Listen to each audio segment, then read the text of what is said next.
Тағдыр сыны әңгіме. Таң біліне қаланың тіршілігі басталады. Автопарктен шыққан автобустар өз бағыттары бойынша көше бойлап барады. Қалың киімдерінің сыртынан киіп алған сары капеттері анадайдан мен-мұндалап, қолдарына сыпырғыштары бар тазалық қызметкерлері де жол жағалай өз жұмыстарына асығуда. Бәрінің қамы күйбең тірлік, жанұяларын асыраудың амалы. Көп ұзамай қала халқы да үйлерінен шығып, бірі жұмысқа, енді біреулері балаларын балабақшаға, мектепке апаруға жетелеп, аялдамаға қарай жанталасуда. Осы қалың халықтың арасында тек өз қарабасының ғана шаруасын ойлайтын жанұядан, ағайын туғаннан айырылған, қала ішінде қамқорсыз, үй-күйсіз қалған бейшаралар да кездеседі. Бірі өмірдің тауқыметіне қарсы тұра алмағандар, ал енді бірі жатып ішер жарқаулықтың кесірінен далада қалғандар.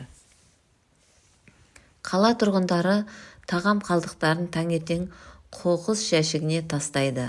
Осыны аңдыған бейшара көше қаңбастары қолдарындағы қапшықтарына аш құрсақты толтыратын жарамсызына қарамай қоқыстағы тамақ қалдықтарын жинауға кіріседі. Әрқайсысының өздеріне тиесілі аумақтары, жәшіктері бар. Бірінің тиесілі мекеніне бірі кірсе, күш қуатына қарай қарсылық танытып жатады. Тіршіліктері де өздерінше күндік кесте бойынша өтеді. Бұларға үстіндегі киімі, денінің саулығы, жатар орын сөз емес, ең бастысы ішер тамақ болып, атар таң үшін күн кешу. Ең сорақысы, ақыл естері сау бола тұра, қоршаған орта қараңғы түнектей, адамдар да, алған машиналар да, тіпті жайқалып өскен ағаштар да еш қызықтырмайды. 5 қабатты тұрғын үйдің жертөлесі қысы-жазы сызданып, жайсыз иіс шығып тұрады. Құлақ етін жейтін тықылдаған тамшы үздіксіз мазаны алады. Алайда бұған да үйреніп алған жертөле тұрғыны жатын орнын хан сарайындай сезініп, тозығы жеткен көрпешенің үстінде жантайып жатып, тапқан азығымен қоректенеді. Күндегі әдетімен Елтайда нәпақа іздеп қоқыс жәшігін қопарып жатқаны сол еді. Жәшіктің арғы бетінің ернеуінде алдыңғы екі аяғын асып, арс еткен төбетті көріп шошып кетті. Кет, саған керек тамақ, маған да керек, деп қолындағы мүжілген сүйекпен иттің басынан салып қалды. Үлессіз қалған Қаратөбет қаңқ етіп кері бұрыла бергенде Елтайдың оң аяғының балтыры тыз ете қалды. Ауырған аяғын көтеріп қалғанда кішкентай шәуілдек Қанденнің аузында дыр етіп жыртылған шалбарының етегі қалып қойды. Ой, өңкей ашқарақтар, екеуіңнен құтылар күн бар ма екен маған? Адамша тамақтанайын деп пе едіңдер, әлде мен сендер сияқты ит болайын дегенім бе? Құрыңдар әрі, деп қолындағы 2 пакеттің бірін күнделікті таласқа түсіп жүретін иттерге қарай лақтырып жіберді де жатын орнына қарай бет алды. Көктемде күн нұры шуақты болғанымен өктем жел өн бойыңды бойлап алады. Елтай қабір басына қанша тұрғанын да, бойына өткен суықты да елер емес. Бар ойы өң мен түстің арасында ғайып болған ата-анасының өліміне сенер емес. Жаратқан Аллам, өзі бір күнде пендесін жаратқанмен, алар күнін білгенімен, пендесі мұны білмеген. Демекші, тосын өлімге қатты налып, ата-анасын қара жердің қойнына қиып тастап кеткісі келмей тұр. Жол апатынан көз жұмған әке-шешесі Елтайдың үйлі баранды болғанын көре алмай кетті.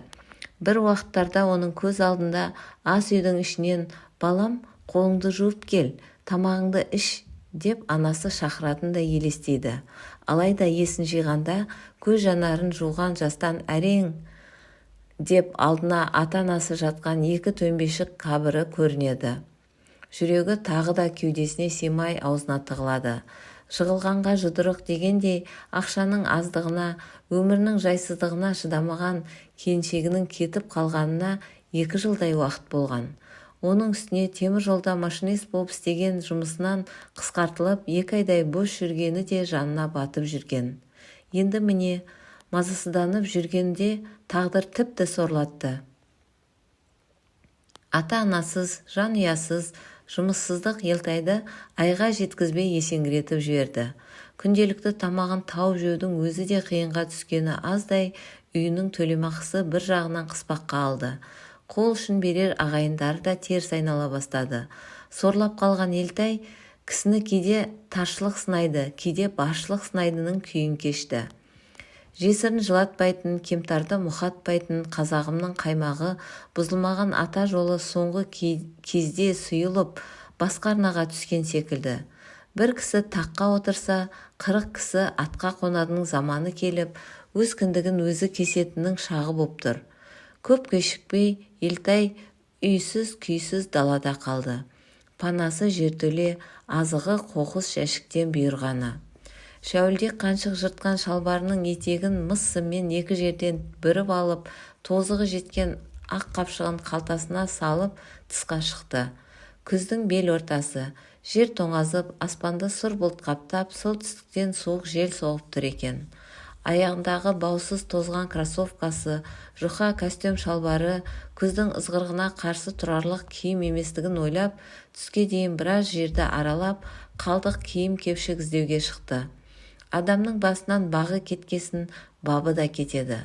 Бабы кеткеннің өмірге деген көзқарастың оты да сөне ме қалай, көшеде жүрген адамдардың үстіне киген киімдеріне де көз салмай, қызықпай, тек ескі-құсқы болсын жылырақ киім табуды ойлап, әр жәшікті тінтіп, жоғын іздеп біраз жүрді.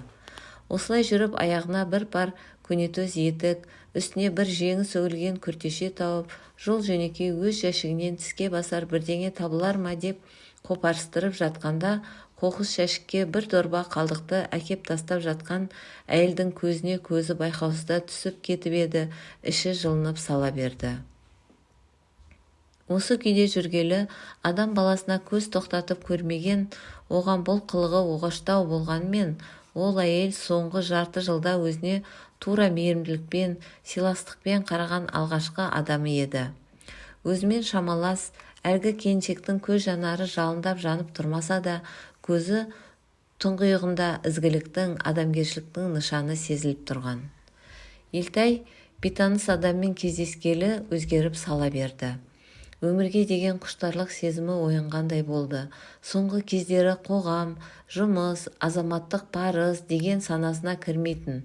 Ендігі жерде күнделікті жейтін тамағын ғана ойлаудан басқа қайтсем ел қатарлы боламын деген сұрақ мазалады. Күндіз далаға шыққанда жан-жағына қарап, өзінің бейшара кейпіне налып, қысылатынды шығарды. Қоқыс жәшіктерді аралау, иттермен шуылдасып таласқа түсу, бәрі ерсі көріне бастады.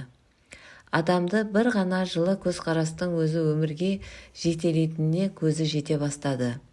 Ендігі ойы қайтсе де қандай болсын жұмысқа кіру болды. Осылай жүріп өзінің мекеніне айналған үйдің аула сыпырғышысы болып жұмысқа тұрды. Құжаттары бар, ақыл есі түзу, тек тұрағы жоқ.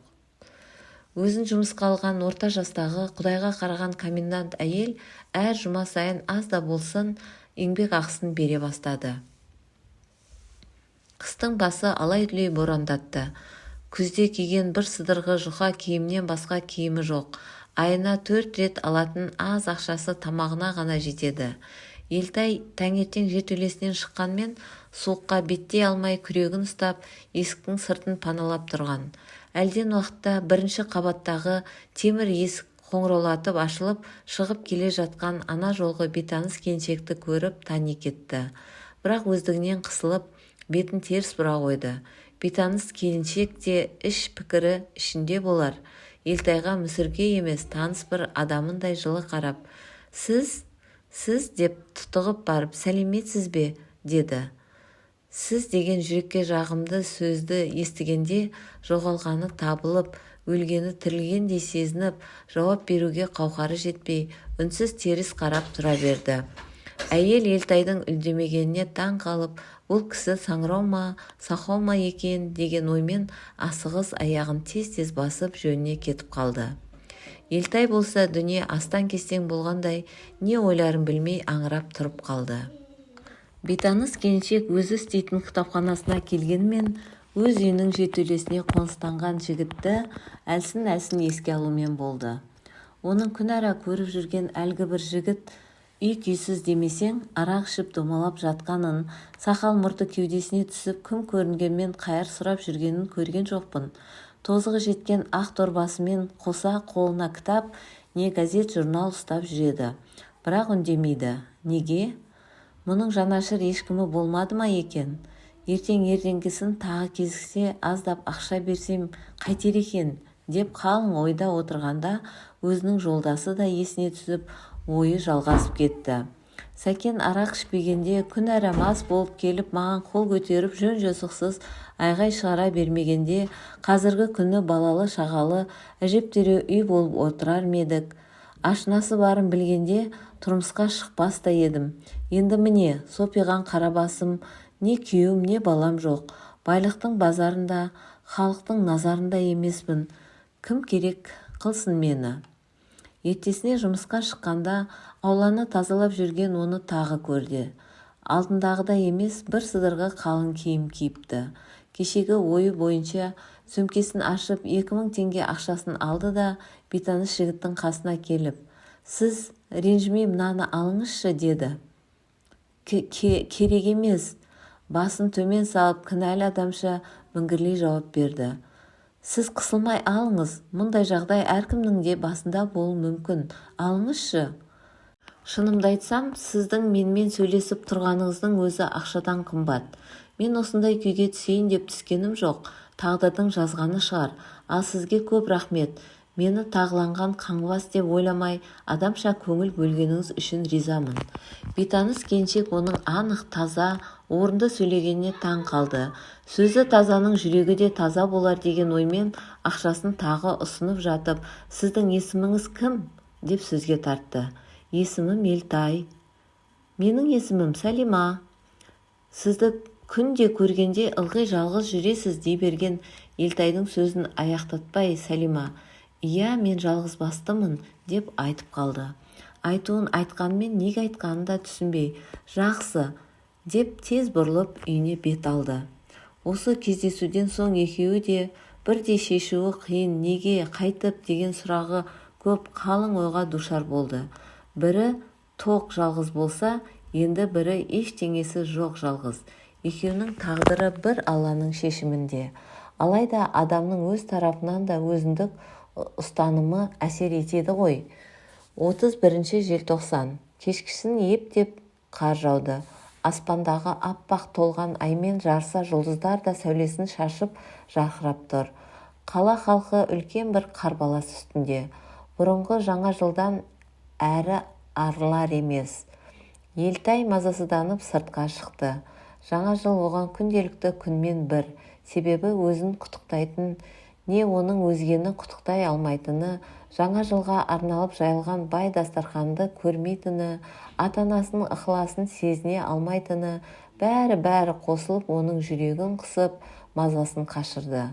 Бұл сәтте Сәлима жалғыз болса да, көрші-қолаң келсе, жұтап отырмайын деген оймен мерекелік дастарханның жайымен жүріп, біраз ісін тындырып қойды. Елтай аулада біраз жүрді де, 5 қабатты үйдің бүйіріндегі дүкеннен нан мен сүтін алып келе жатқанда алдынан Сәлима кездесті. Ол арнайы іздеп келгендігін білдіргендей дәл қасына келді де бірден, «Елтай, мен сені іздеп шыққанмын», деді. Елтай болса тосын кездесуге тосылып қалды. «Сәлеметсіз бе? Жаңа жылыңызбен бірге болсын. Елтай, сөге жамандамаңыз, мерекені бірге қарсы алсақ қайтеді? Шақыра келдім, жүріңіз», деді. Осылай жасау Сәлиманың ойына аяқ асты келген. Не үшін, неге екені бір Алланың еркінде. Алайда ол мереке дастарханын дайындап жүріп, алдыңғы демалыста үйіне Елтаймен бір болғанын ой елегінен өткізген болатын. Елтайды қояр да қоймай үйіне кешкі асқа шақырған. Сондағы Елтайдың ыстық сорпаны іше алмай, әлсін шаша алғаны, көпке дейін шай құйған кесені қолына бір алып, бір қойып, ыңғайсызданғаны Сәлиманың ішкі жан дүниесінің астан-кестеңін шығарған. Жігіттің 12 мүшесі сау бола тұрып, осыншама бейшара күйге түскені оны қынжылтпай қоймаған.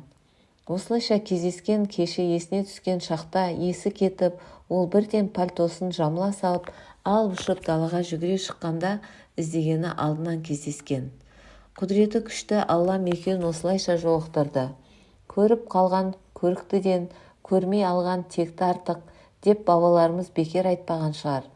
Осы түн, осы шақ, ашық аспан, жарық ай екеуінің ендігі кезде бақытты, баянды ғұмыр кешетініне куә болды. Бақ-дәулет, махаббат пен сүйіспеншілік байлықта ғана емес екенін осы екеуінің тағдыры дәлелдегендей.